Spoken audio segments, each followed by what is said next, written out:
Hi hello எல்லோரும் நல்லா இருக்கீங்களா? இப்போ தான் முதல்ல என்னோடய சேனலை பார்க்குறீங்கன்னா என் சேனலை சப்ஸ்கிரைப் பண்ணி வச்சுக்கோங்க. இன்றைக்கி நம்ம கலசம் எப்படி ரெடி பண்ணுறது, கும்பம் எப்படி போடுறதுங்கிறதாங்க பார்க்க போகிறோம். இப்போ நான் பார்த்தீங்கன்னா கலசம் ரெடி பண்ணிட்டு இருக்கேங்க. செவத்தில் நல்லா மஞ்சள் தடவி பொட்டு வச்சுட்டேன். இப்போ பார்த்தீங்கன்னா அரிசி ஒரு படி அரிசி நிறைய எடுத்து தரையில் கொட்டியிருக்கேன். அப்புறம் பார்த்தீங்கன்னா ஒரு கடை நிறைய மஞ்சள் தண்ணி ஊற்றியிருக்கேன். அப்புறம் 3 பத்திரி அளவுக்கு வேப்பன் இலைங்கள்ங்க 3 கிளையாக இருக்கணும். அதை வந்து நம்ம இந்த குடத்தில் வச்சு நம்ம தேங்காவில் நல்லா மஞ்சள் தடவி பொட்டு வச்சு அம்பாலா அதை தாங்க நம்ம அம்பாலா கும்பிடுவோம். அதனால் அதை வந்து ரெடி பண்ணிவிட்டு அப்புறம் மஞ்சள் கயிறுங்க நிறைய மஞ்சள் பூசி அந்த கயிறை ரெடி பண்ணிடணும். அப்புறம் பார்த்திங்கன்னா அம்பனுக்கு பிடிச்ச மல்லிகைப்பூ குண்டு மல்லி எதுனாலும் நம்ம வைக்கலாம். நான் மல்லிகைப்பூவும் ரோஸும் நல்லா அழகாக அலங்கரிச்சிருக்கேன்.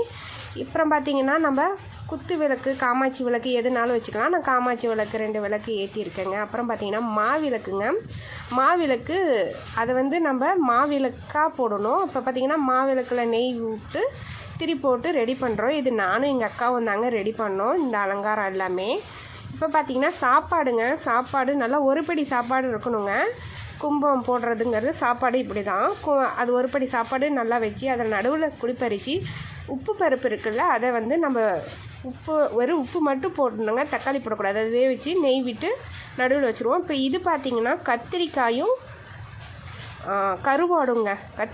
கருவாடும் கொஞ்சம் மிஸ் ஆகுது. ஓகே, கத்திரிக்காயும் கருவாடும் வணக்கியிருக்கோங்க. நல்லா சுண்டை வணக்கிடணும். அப்புறம் இது பார்த்திங்கன்னா முருங்கைக்கீரையில் தேங்காய் பூ போடாமல் இதையும் நல்லா வணக்கிடலாம். இது பார்த்திங்கன்னா நாட்டுக்கோழி பொட்டைக்கோழியாக பிடிச்சி அதை நம்மளே அடித்து சுத்தம் பண்ணி கும்பத்துக்குன்னு இதை வந்து எங்கள் பக்கம் ரெடி பண்ணுவாங்க. அதில் தாளிக்கக்கூடாதுங்க, கறி மட்டும் எடுத்துடணும். எடுத்துட்டு அதை தான் இப்போ நாங்கள் வச்சுருக்கோம். இப்படி தாங்க நாங்கள் ரெடி பண்ணுவோம். இப்போ பார்த்திங்கன்னா தேங்காய் பூ பழம் எல்லாம் வச்சுருவோம். வச்சுட்டு இதை வந்து நாங்கள் ரெடி பண்ணிடுவோம்.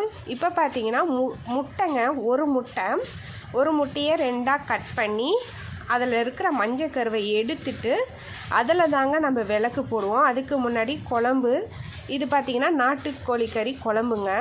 இது எல்லாமே நம்ம எச்சிப்படாமல் தாங்க செய்யணும். அப்படி செஞ்சது தாங்க காலையில் ஏந்திச்சு 5 மணிக்கே எழுந்திரிச்சு இதெல்லாம் நம்ம ரெடி பண்ணி 9 மணிக்கெலாம் இதை நம்ம செஞ்சிடணும். பூ மிதிக்க போகிறவங்க இது கட்டாயம் செய்வாங்கங்க.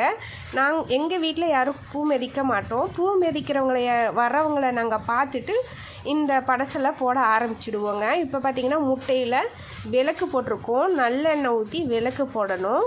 நெய் இருந்தாலும் நம்ம போட்டுக்கலாம். இப்போ முட்டையில் விளக்கு போட்டுட்டோம்னா எல்லாமே ரெடி ஆகிடுச்சிங்க. தேங்காய் பழம் உடச்சி நம்ம கற்பூரம் பேத்தி கும்பிட்டோம்னா மாரியம்மனை அழைச்சிட்டோன்னு அர்த்தங்க. என்னோடய வீடியோ பிடிச்சிருந்தா ஒரு லைக் பண்ணிவிட்டு சேனலை சப்ஸ்கிரைப் பண்ணிக்கோங்க. வீடியோக்களை நான் உங்களுக்கு ஷார்ட்ஸாகவும் கொடுத்துருக்கேன். மறக்காமல் அந்த வீடியோக்களையும் பார்த்து எனக்கு சப்போர்ட் பண்ணுங்கள்.